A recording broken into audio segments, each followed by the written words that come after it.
Perkenalkan kenalin, aku Dwi Maharani Jadi Tias. Aku Alvina Rahma Septian Pertama. Kita berdua dari kelas COE SSAC Universitas Muhammadiyah Malang. Hari ini kita berdua akan membahas tentang ISO 26000. Apa sih ISO 26000 dan apa aja bentuknya, bisa dijawab? Oke. Jadi ISO 26000 adalah standar internasional yang memberikan panduan tentang tanggung jawab sosial terhadap organisasi. Nah, ISO sendiri itu diterbitkan oleh International Organization for Standardization pada tahun 2010. ISO ini beda loh dengan ISO lainnya seperti ISO 9001. Bedanya apa? Jadi bedanya kalau misalnya ISO 26000 itu tidak untuk sertifikasi, jadi hanya panduan tanggung jawab sosial untuk perusahaan. Nah, ISO sendiri ini cocok untuk semua jenis organisasi seperti pemerintah, perusahaan, NGO, dan lain-lainnya. Jadi intinya menurut kamu itu ISO 26000 itu mengajarkan tentang cara jadi organisasi yang beretika dan berdiri sosial ya? Iya, betul sekali. Nah, di dalam organisasi itu pasti punya prinsip ya. Di ISO 26000 itu ada berapa prinsipnya dan apakah bisa dijelaskan? Oh iya, jadi di ISO 26000 kita punya 7 prinsip. Yang pertama akuntabilitas, transparansi, perilaku etis, menghormati para pemangku kepentingan atau stakeholder, kepatuhan terhadap hukum, menghormati norma internasional, dan menghormati hak asasi manusia.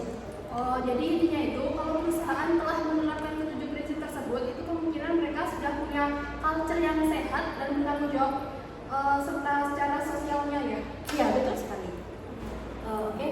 Nah, selain 7 prinsip, pastinya standar ini punya isu inti yang menjadi fokus utama. Kira-kira fokus utama apa yang menjadi pembahasan di ISO 26000 ini?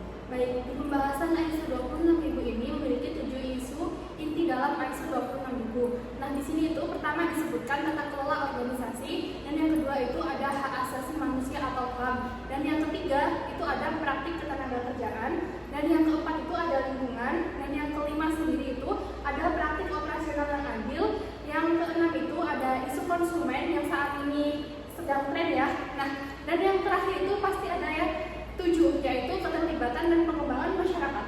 Oke, jadi misal nih kita ambil contoh, misal perusahaan tekstil mempekerjakan anak di bawah umur. Secara gak langsung berarti perusahaan itu melanggar dua ini ya, antara praktik ketenagakerjaan dan hak asasi manusia. Betul.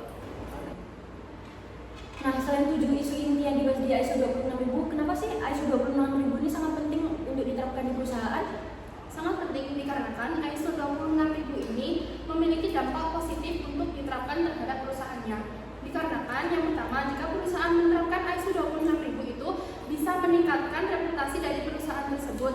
Yang kedua itu bisa meningkatkan loyalitas perusahaan terhadap pelanggannya dan terhadap karyawan dari perusahaan tersebut. Dan yang ketiga itu bisa membuka peluang bisnis baru, terutama dengan mitra yang juga menerapkan CSR. Dan yang terakhir atau yang keempat itu berkontribusi terhadap tujuan pembangunan keberlanjutan dari perusahaan tersebut. Oke, jadi di era sekarang konsumen itu makin peduli sama isu-isu sosial dan isu lingkungan. Nah, kalau misalnya perusahaan tidak menerapkan ISO 26000, mungkin dia bisa ketertinggalan dari pasar. Jadi itu ya teman-teman, kenapa ISO 26000 itu sangat penting untuk diterapkan di perusahaan. Jadi yang terakhir itu kita berdua akan membawakan tentang tantangan dan tips dari implementasi ISO 26000. Nah, kira-kira apa sih tantangannya dan kira-kira apa sih tipsnya untuk perusahaan? Nah, untuk pertama tantangannya itu mungkin kurangnya pemahaman. Yang kedua, resistensi dari manajemen dan kurangnya transparansi terhadap laporan keuangan. Itu menjadi salah satu tantangan untuk penerapan ISO 26000 di perusahaan. Baik. Untuk dari tips implementasinya sendiri itu ada 3. Yang pertama itu mulai dari evaluasi internalnya, dan yang kedua itu melibatkan semua pemangku kepentingan dari perusahaan tersebut, dan yang terakhir atau yang ketiga itu gunakan ISO 26000 sebagai kerangka dari penyusunan CSR. Ya betul. Jadi itu merupakan tantangan dan tipsnya dari kita. Jadi itu gambaran tentang ISO 26000. Intinya ini bukan tentang standar tapi kompas moral bagi organisasi. Yuk dorong lebih banyak perusahaan untuk bergerak ke arah yang lebih bertanggung jawab lagi. Oke, sekian. Terima kasih.